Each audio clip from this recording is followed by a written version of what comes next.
Hello. അപ്പോൾ എല്ലാവർക്കും എജുപോർട്ടിൻ്റെ വീഡിയോയിലേക്ക് സ്വാഗതം. ഇന്ന് ഞാൻ വന്നിട്ടുള്ളത് നമ്മുടെ ബിസിനസ് സ്റ്റഡീസിൽ +1 ബിസിനസ് സ്റ്റഡീസിൽ ഓണപരീക്ഷയ്ക്ക് വരാൻ പോകുന്ന 3 ചാപ്റ്ററിലെ കുറച്ച് ഇമ്പോർട്ടൻറ്റ് ക്വസ്റ്റ്യൻസ് പറഞ്ഞു തരാനാണ്. അല്ലെങ്കിൽ ഈ പറഞ്ഞതുപോലെ തന്നെ ഒരു 80% മാർക്ക് വാങ്ങാൻ നിങ്ങൾ ഈ വരുന്ന 3 ചാപ്റ്ററിൽ നിന്ന് എന്തെല്ലാം കാര്യങ്ങൾ പഠിക്കണം എന്നുള്ളത് വളരെ ഡീറ്റെയിൽ ആയിട്ട് പറയാൻ വേണ്ടി പോവാണ് കേട്ടോ. ഓക്കെ, ഒരു ഫാസ്റ്റ് ഈ പറഞ്ഞതുപോലെ തന്നെ ടോപ്പിക് വൈസ് അല്ല, ക്വസ്റ്റ്യൻ വൈസ് ആണ് ഞാൻ എന്ത് ചെയ്യുന്നത് ഇവിടെ ഓരോന്നും എക്സ്പ്ലെയിൻ ചെയ്യാൻ വേണ്ടി വിചാരിക്കുന്നത് കേട്ടോ. ഓക്കെ, അപ്പോൾ നിങ്ങൾ എല്ലാവരും എന്ത് ചെയ്തിട്ടുണ്ടാവും? ഓൾറെഡി ഫസ്റ്റ് ചാപ്റ്ററും സെക്കൻഡ് ചാപ്റ്ററും തേർഡ് ചാപ്റ്ററും ഒക്കെ പഠിച്ച മക്കളായിരിക്കും അല്ലേ? ഇനി നിങ്ങൾക്ക് എന്താണ് വേണ്ടത്? ഞാൻ പഠിച്ചതൊക്കെ തന്നെയാണോ എക്സാമിന് വരിക എന്നുള്ളൊരു ഉറപ്പ് വരുത്തൽ മാത്രമാണ് നമുക്ക് എന്തുള്ളത് ബാക്കിയുള്ളത് അല്ലേ? അങ്ങനെയാണെങ്കിൽ നമുക്ക് എന്ത് ചെയ്യാം? ഈ പറഞ്ഞതുപോലെ തന്നെ ഈ ക്വസ്റ്റ്യൻ ഇത് കിട്ടിയിരുന്നെങ്കിൽ, PYQs കിട്ടിയിരുന്നെങ്കിൽ എന്നിങ്ങനെ ആഗ്രഹിച്ച് നിൽക്കുന്ന മക്കളാണെങ്കിൽ ആദ്യം നിങ്ങൾ ചെയ്യേണ്ടത് എന്താണ്?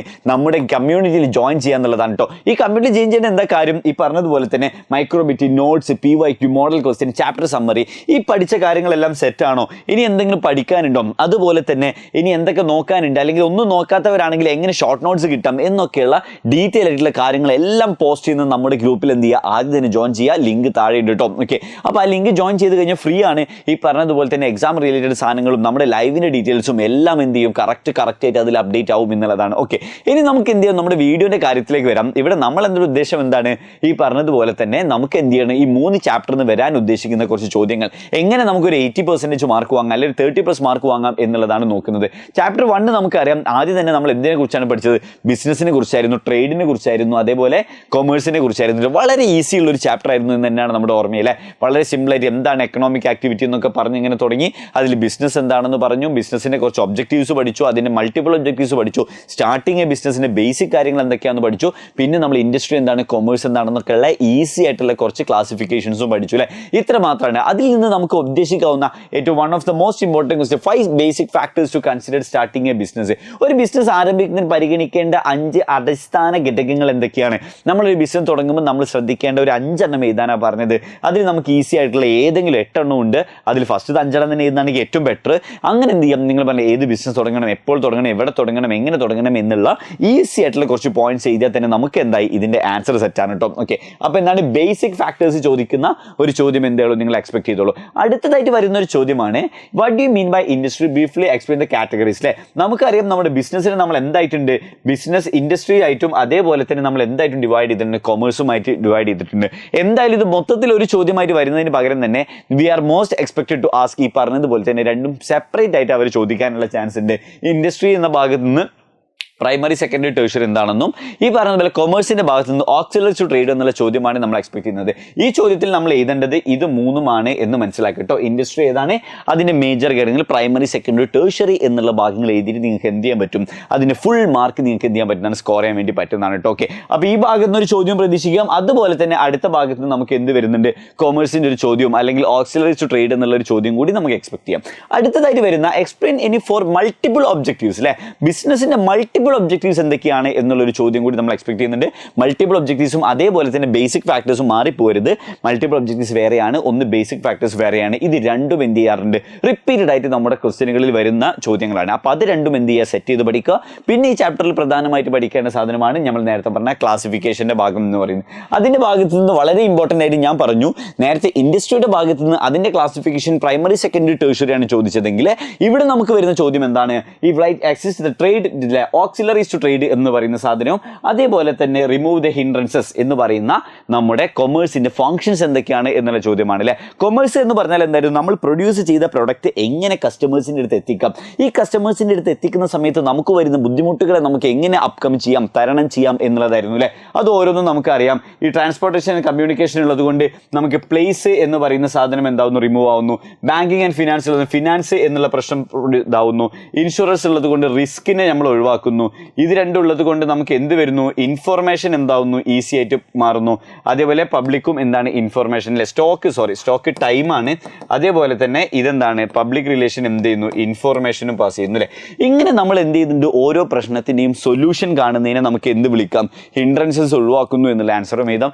സെയിം ആൻസർ തന്നെ ഇവിടെയും എഴുതാം. ഈ പറഞ്ഞ പോലെ എന്തുണ്ട്? ഓക്സിലറീസ് ടു ട്രേഡ് ഉണ്ട്. ഒരു മൾട്ടിപ്പിൾ ക്വസ്റ്റ്യൻ ആണ്. ഈ പറഞ്ഞ പോലെ ഒരു ചോദ്യം അല്ലെങ്കിൽ 2 ചോദ്യത്തിന് ഒരു ആൻസർ ആണുള്ളത്. ആൻസർ ചെയ്യുന്ന സമയത്തുള്ള ഒരു ചെറിയ മാറ്റം വരുത്തൽ മാത്രമാണ് ഇതിൻ്റെ ആൻസറിൽ വരുന്ന വ്യത്യാസം. മറ്റെന്താണ്? ദ കോർ ഈസ് സെയിം എന്നുള്ളതാണ്. ഇത്രയാണ് നമുക്ക് എന്ത് ചെയ്യാനുള്ളത്. ഈ പറഞ്ഞതുപോലെ തന്നെ നമുക്ക് ഈ ചാപ്റ്ററിൽ നിന്ന് പ്രധാനപ്പെട്ട് പഠിക്കാനുള്ളത്. പിന്നെ നമ്മുടെ ബിസിനസ്സിൻ്റെ കൂടെ പിറപ്പായിട്ടുള്ള റിസ്കിനെ കുറിച്ചും എന്ത് ചെയ്യുക, ഒന്ന് നോക്കി വെച്ചേക്കുക. സ്പെക്കുലേറ്റീവും പ്യൂർ റിസ്ക്കും എന്താണെന്നും അതിൻ്റെ കോഴ്സസ് എന്താണെന്നും ഒക്കെ ഉള്ളത് കൃത്യമായിട്ടൊന്ന് നോക്കി വെക്കുന്നത് എന്തായിരിക്കും നല്ലതായിരിക്കും എന്നുള്ളതാണ് കേട്ടോ. ഇതിൻ്റെ ഒപ്പം തന്നെ എന്ത് ചെയ്യുക, ഒരു കോഴ്സസും കൂടി എന്ത് ചെയ്യുക, ഈ പറഞ്ഞതുപോലെ ജസ്റ്റ് ഒന്ന് നോക്കി വെച്ചേക്കുക എന്നുള്ളതാണ് കേട്ടോ. Okay, coming to the second chapter. ഒന്നാമത്തെ ചാപ്റ്റർ തന്നെ നമുക്ക് വലുതായി തോന്നുന്നുണ്ടെങ്കിൽ അത് ചെറുതായി തോന്നുന്നത് എപ്പോഴാണ്? രണ്ടാമത്തെ ചാപ്റ്റർ കാണുമ്പോഴല്ലേ. ഒന്നാമത്തെ ചാപ്റ്റർ എന്തായിരുന്നു? ആദ്യമായിട്ട് കാണുകയാണ്. അപ്പോൾ എന്ത് ചെയ്യായിരുന്നു, ഇത് വലിയ ചാപ്റ്റർ ആണല്ലോ എന്നൊക്കെ തോന്നിയ ആൾക്കാർക്ക്, കുട്ടികൾക്ക് ഇപ്പോൾ ഈ പറഞ്ഞതുപോലെ തന്നെ സെക്കൻഡ് ചാപ്റ്റർ എത്തിയപ്പോൾ പടച്ചോനെ ഇതൊക്കെ ചെറുത് എന്ന് തോന്നിപ്പോയ സിറ്റുവേഷൻ ആയിരുന്നു രണ്ടാമത്തെ ചാപ്റ്റർ കണ്ട സമയത്ത്. രണ്ടാമത്തെ ചാപ്റ്റർ നമ്മൾ എന്താണ് പഠിച്ചത്? ഡിഫറെൻറ്റ് ഫോംസ് ഓഫ് ഓർഗനൈസേഷൻസ് അല്ലേ, ഡിഫറെൻറ്റ് തരത്തിലുള്ള ബിസിനസ്സുകളെ കുറിച്ചാണ് നമ്മൾ കേട്ടത്. അത് 1, 2, 3 അല്ല, 5 തരത്തിലുള്ളതാണ് നമ്മൾ കേട്ടത്. ഈ 5 തരത്തിൻ്റെ മെറിറ്റ്സ്, ഡീമെറിറ്റ്സ്, ഫീച്ചേഴ്സ് എന്ന് പറഞ്ഞിട്ട് നമ്മൾ എന്ത് ചെയ്തിട്ടുണ്ട്, ഒരുപാട് ഇടങ്ങേറാക്കിയിട്ടുണ്ട് അല്ലേ. അപ്പോൾ ഈ പറഞ്ഞതുപോലെ തന്നെ എൻ്റെ ക്ലാസ് കേട്ട ആൾക്കാർക്ക് അറിയാം, അവിടെ നമ്മൾ എന്ത് ചെയ്തായിരുന്നു, ഒരു ഫീച്ചർ പഠിക്കുമ്പോൾ തന്നെ അതിൽ നിന്ന് ഒരുപാട് മെറിറ്റ്സും ഡീമെറിറ്റ്സും ഒക്കെ നമ്മൾ എന്ത് ചെയ്തായിരുന്നു, പഠിച്ച് പോകുന്നായിരുന്നു. അങ്ങനെ കണ്ടിന്യൂ ചെയ്യുന്ന ഒരാളെ സംബന്ധിച്ചിടത്തോളം അത് എന്തായിട്ടില്ല, വലിയ ബുദ്ധിമുട്ടാവാണ്ട് നമുക്ക് പോകാൻ പറ്റിയിട്ടുണ്ട്. അങ്ങനെയാണെങ്കിൽ നിങ്ങൾ ഈ ചാപ്റ്ററിൽ ഏറ്റവും പ്രധാനപ്പെട്ടിട്ട് ആദ്യം പഠിച്ചിരിക്കേണ്ടത് പാർട്ട്ണർഷിപ്പും സോൾ പ്രൊപ്രൈറ്റർഷിപ്പും അതേപോലെ ജോയിന്റ് സ്റ്റോക്കാണ്. ഇത് 3 സെറ്റ് ആക്കുക. എന്നിട്ട് എന്ത് ചെയ്യുക, കോപ്പറേറ്റീവ് സൊസൈറ്റിയും ലാസ്റ്റ് എന്ത് പഠിച്ചാൽ മതി, ജോയിന്റ് ഹിന്ദു പഠിച്ചാൽ മതി. ആ ഒരു ഓർഡർ ഫോളോ അപ്പ് ചെയ്യാൻ വേണ്ടി ശ്രമിക്കുക. ഇതിൽ നിന്ന് പ്രധാനപ്പെട്ട് ചോദിക്കുന്ന ഒരു ചോദ്യമാണ് the type of business owned and operated by 1 person. Okay, ഇത് ഏതാണ് എന്നുള്ളൊരു ചോദ്യമാണ് അല്ലേ. ഒരു ഇൻഡയറക്റ്റ് എന്ന് പറഞ്ഞാലും അത്ര ഇൻഡയറക്റ്റ് അല്ലാത്ത ഒരു ഈസി ക്വസ്റ്റ്യൻ ആയിരുന്നു ഇതെന്ന് പറയുന്നത്. എങ്ങനെയാണല്ലേ സോൾ പ്രൊപ്രൈറ്റർ എന്നുള്ള ആൻസർ വരുന്ന അതിൻ്റെ ഫീച്ചേഴ്സും കാര്യങ്ങളൊക്കെ ചോദിക്കുന്ന ഒരു സിമ്പിൾ ക്വസ്റ്റ്യൻ. അതിൻ്റെ ഫീച്ചേഴ്സും അതേപോലെ തന്നെ അതിൻ്റെ മെറിറ്റ്സും അതേപോലെ തന്നെ അതിൻ്റെ ഡീമെറിറ്റ്സും ഒക്കെ വരുന്ന ഒരു ക്വസ്റ്റ്യൻ അല്ലേ. വളരെ ഈസി ആയിട്ട് നിങ്ങൾക്ക് എന്ത് ചെയ്യാൻ പറ്റുന്നുണ്ട്, ആൻസർ ചെയ്യാൻ പറ്റുന്ന ഒരു ക്വസ്റ്റ്യൻ ആയിരുന്നു ഇതല്ലേ. സോ ഒരുപാട് കഷ്ടപ്പാടുകളോ വെറീസോ ഒന്നുമില്ല. ആദ്യം തന്നെ എന്ത് ചെയ്യുക, സോൾ പ്രൊപ്രൈറ്റർ എന്താണെന്നോ അതിൻ്റെ മെറിറ്റ്സ്, ഫീച്ചേഴ്സ്, ഡീമെറിറ്റ്സ് പഠിക്കുക. അടുത്തതായിട്ട് ഐ ടോൾഡ് യു എന്താണ് പാർട്ട്ണർഷിപ്പ് ബിസിനസ്സിനെ കുറിച്ചുള്ള ചോദ്യങ്ങളാണ് വരുന്നത്. വാട്ട് ഈസ് പാർട്ട്ണർഷിപ്പ് ഡീഡ് എന്നുള്ള അടുത്തൊരു ക്വസ്റ്റ്യനും കൂടി എന്ത് ചെയ്യുന്നുണ്ട്, ആഡ് ചെയ്തിട്ടുണ്ട് കേട്ടോ. ഓക്കെ, ഈ പറഞ്ഞതുപോലെ തന്നെ പാർട്ട്ണർഷിപ്പ് എന്ന് പറയുന്ന ബിസിനസ്സിൻ്റെ ഫീച്ചേഴ്സ് പഠിക്കുമ്പോൾ തന്നെ അതിൻ്റെ മെറിറ്റ്സും ഡീമെറിറ്റ്സും ഒക്കെ കുറേ നമുക്ക് കിട്ടുന്നുണ്ട്. ആ പോയിന്റ്സ് എന്ത് ചെയ്യുക, മിസ് ഔട്ട് ചെയ്യാണ്ട് പഠിക്കുക. അതേപോലെ തന്നെ പാർട്ട്നേഴ്സിൻ്റെ ടൈപ്സ് എന്ത് ചെയ്യാറുണ്ട്, ചോദിച്ച് കാണാറുണ്ട്. ടൈപ്സ് ഓഫ് പാർട്ട്നേഴ്സ് എന്ന് പറയുന്ന ചോദ്യം എന്ത് ചെയ്യാറുണ്ട്, കാണാറുണ്ട്. ഓക്കെ, അപ്പോൾ ഈ ഭാഗങ്ങളൊക്കെ ഒന്ന് സെറ്റാക്കി വെക്കുക. പാർട്ട്ണർഷിപ്പിൻ്റെ ഭാഗം പ്രധാനപ്പെട്ടും പഠിക്കുക. കുറച്ച് വലുതായിട്ട് ചോദിക്കുന്നത് എന്താണ്, പാർട്ട്ണർഷിപ്പിൻ്റെ ഭാഗം തന്നെ. ആ പാർട്ട്ണർഷിപ്പിൻ്റെ ഭാഗം എന്താക്കണം, സെറ്റാക്കി വെക്കണം എന്നുള്ളതാണ് പറയാനുള്ളത് കേട്ടോ. ഓക്കെ, ആൻഡ് എഗെയിൻ എന്താണ് പാർട്ട്ണർഷിപ്പ് ഡീഡ് എന്നുള്ളൊരു ക്വസ്റ്റ്യൻ ഉണ്ട്. ഡീഡിനെ കുറച്ച് കണ്ടൻസ് ഞാൻ കൊടുക്കുന്നുണ്ട്. ഓക്കെ, ഇതാണ് കുറച്ച് കണ്ടൻസ് ആണ് കൊടുത്തിട്ടുള്ളത്. പാർട്ട്ണർഷിപ്പിൻ്റെ ഡീഡ് എന്ന് പറയുന്നത് വളരെ ഈസി ആയിട്ടുള്ള ഡീഡ് എന്ന് പറയുമ്പോൾ എന്താണ്, കുറച്ച് കാര്യങ്ങളില്ലേ ഈ പറഞ്ഞതുപോലെ തന്നെ ബിസിനസ്സുമായി ബന്ധപ്പെട്ട ഒരു എഗ്രിമെൻ്റ് ഇല്ലേ, ആ പാർട്ട്നേഴ്സ് തമ്മിലൊരു എഗ്രിമെൻറ്റ് ചെയ്തെന്ന് തന്നെയാണ് ഡീഡ് എന്ന് പറയുന്നത്. അതിന് നമ്മൾ പേര്, അഡ്രസ്സ്, കാര്യങ്ങളൊക്കെ എഴുതുന്നു എന്നുള്ളത് മാത്രമാണ് നമുക്ക് എന്ത് ചെയ്യാനുള്ളത്, പറയാനുള്ളത് കേട്ടോ. ഓക്കെ, ഇതാണ് നമ്മുടെ അതിൻ്റെ എന്ത് പറയുന്നത്, ബാലൻസ് ഡിസിഷൻ മേക്കിംഗ് എന്നൊക്കെ പറയുന്ന പാർട്ട്ണർഷിപ്പിൻ്റെ അതിൻ്റെ ഡീഡ്. പിന്നെ നമ്മൾ എവിടെ എത്തുന്നു, coming to the joint stock company. അപ്പോൾ ഈ ഒരു ഓർഡർ ഫോളോ ചെയ്യണം എന്നുള്ളത് തന്നെയാണ് സോൾ പ്രൊപ്രൈറ്റർ, പാർട്ട്ണർഷിപ്പ്, അതുപോലെ തന്നെ എന്തിനും പഠിച്ചു വെച്ചേക്കുക, ജോയിന്റ് സ്റ്റോക്ക് കമ്പനിയെ കുറിച്ച് പഠിച്ചു വെക്കുക. ജോയിന്റ് സ്റ്റോക്ക് കമ്പനി പഠിക്കുന്ന സമയത്ത് ഈ 2 കാര്യങ്ങൾ മറന്നുകൊണ്ട് പ്രൈവറ്റ് പബ്ലിക് കമ്പനികളെ കുറിച്ചിട്ട് എന്ത് ചെയ്യുക, ആ ഡിഫറൻസും ഒന്ന് ജസ്റ്റ് നോക്കി വെച്ചേക്കുക. പിന്നെ അതിൻ്റെ ഫീച്ചേഴ്സ് മാത്രം നോക്കി വെച്ച് കഴിഞ്ഞാൽ ജോയിന്റ് സ്റ്റോക്ക് കമ്പനീൻ്റെ ഭാഗത്ത് നിന്ന് നിങ്ങൾക്ക് ഏത് ചോദ്യം വന്നാലും ഈസി ആയിട്ട് എന്ത് ചെയ്യാൻ പറ്റും, ആൻസർ ചെയ്യാൻ വേണ്ടി പറ്റും എന്നുള്ള. അപ്പോൾ ഈ 3 സെക്ടറുകൾ നിങ്ങൾ ശരിയാണെങ്കിൽ നമുക്ക് ചോദ്യങ്ങളിൽ വരാൻ പോകുന്ന ഒരു 60 to 70% ക്വസ്റ്റ്യൻസും ഈ ചാപ്റ്ററിൽ നിന്ന് എവിടുന്നായിരിക്കും, ഇത്രയും ഭാഗത്ത് നിന്നായിരിക്കും എന്ന് മനസ്സിലാക്കി കേട്ടോ. ഓക്കെ, പിന്നെ ഇതിൽ നിന്ന് ചോദിക്കുന്നതാണ് ഈ match the following related questions എന്ത് ചെയ്യാറുണ്ട്, റിപ്പീറ്റഡ്ലി ചോദിച്ച് കാണുന്നുണ്ട്. അപ്പോൾ അതിൽ എല്ലാ ഭാഗവും വരാം. പക്ഷേ അതിൽ അത്ര ഒന്നും പഠിക്കാനില്ല. നമുക്ക് ഓരോ ബിസിനസ്സിൻ്റെ ഡെഫിനിഷൻ അറിയെങ്കിലും നമുക്ക് എന്ത് ചെയ്യാൻ പറ്റുന്നുണ്ട്, ഈസി ആയിട്ട് ഈ മാച്ച് ദ ഫോളോയിങ് കംപ്ലീറ്റ് ചെയ്യാൻ വേണ്ടി പറ്റും എന്നുള്ളതാണ് കേട്ടോ. ഓക്കെ, അപ്പോൾ ഇത്രയാണ് ചാപ്റ്റർ 2. ഈ പറഞ്ഞതുപോലെ നമ്മുടെ ഒരു വലിയ ചാപ്റ്റർ ആണെങ്കിൽ കൂടി അതിനെ ചുരുക്കി കെട്ടി ഒരൊറ്റ അടി അടിച്ച് കഴിഞ്ഞാൽ നിങ്ങൾക്ക് എത്ര കിട്ടും, ഈ ഒരു പോയിന്റിലേക്ക് പഠിച്ചു കഴിഞ്ഞാൽ നിങ്ങൾക്ക് ഈസി ചെയ്യാൻ പറ്റും, അപ്ലൈ ചെയ്യാൻ പറ്റുന്നതാണ് കേട്ടോ. Okay, then coming to the chapter 3, നമ്മുടെ ഓണപരീക്ഷയ്ക്ക് ചോദിക്കാൻ പോകുന്ന ഏറ്റവും ലാസ്റ്റ് ചാപ്റ്റർ, എൻ്റെ സ്മോളസ്റ്റ് ചാപ്റ്റർ അല്ല.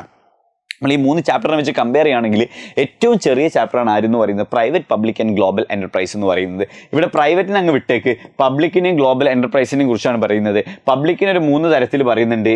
ഗ്ലോബൽ എൻ്റർപ്രൈസ് എന്ന് പറയുന്നതിന് ഡെഫിനിഷനും അതേപോലെ അതിൻ്റെ ഫീച്ചേഴ്സും പറഞ്ഞിട്ട് അതും സെറ്റാണ് അല്ലേ. അപ്പോൾ അങ്ങനെ ഒരുപാടൊന്നും പഠിക്കാനില്ല. ചാപ്റ്ററിൻ്റെ പേരിന് കുറച്ച് നീളം കൂടുതലാണെങ്കിലും പഠിക്കാൻ എന്താണ് ഭയങ്കര എളുപ്പമാണ് അല്ലേ. അതിൽ ചോദിച്ചേക്കാവുന്ന ഒന്നാണ് ഡിപ്പാർട്ട്മെൻറ്റ് അണ്ടർടേക്കുമായി ബന്ധപ്പെട്ടുള്ള ഒരു ചോദ്യം ചോദിച്ചേക്കാം. അപ്പോൾ ഡിപ്പാർട്ട്മെൻറ്റ് അണ്ടർടേക്കിന് ഫീച്ചേഴ്സ്, മെറിറ്റ്, ഡിമെറിറ്റ് എന്നുള്ളത് എന്ത് ചെയ്യുക, കൃത്യമായിട്ട് പഠിച്ചു വെച്ചേക്കാം. And going to the department features കൊടുത്തിട്ടുണ്ട്. പിന്നെ എന്താണ് പബ്ലിക് കോർപ്പറേഷൻസ് എന്താണെന്ന് നോക്കുക, എന്താണ് അല്ലെങ്കിൽ സ്റ്റാറ്റ്യൂട്ടറി കോർപ്പറേഷൻ എന്നുള്ള ഒരു ടേമും കൂടി ഇതിനുണ്ട്. അത് മാറിപ്പോയത് സ്റ്റാറ്റ്യൂട്ടറി കോർപ്പറേഷൻ എന്ന് പറയുമ്പോൾ വേറെ ഒന്നും എഴുതി വെക്കരുത്.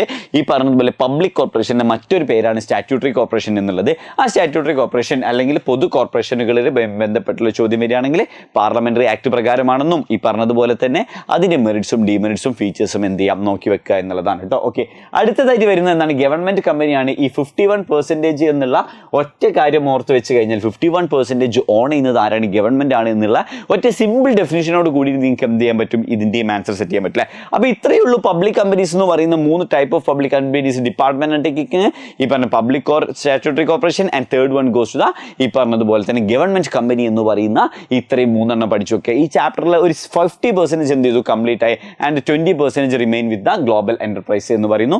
ഈ പറഞ്ഞ ഫീച്ചേഴ്സ് കൊടുത്തിട്ടുണ്ട്. ഇതും ഒരു ക്വസ്റ്റ്യൻ ആയിട്ട് വരാം.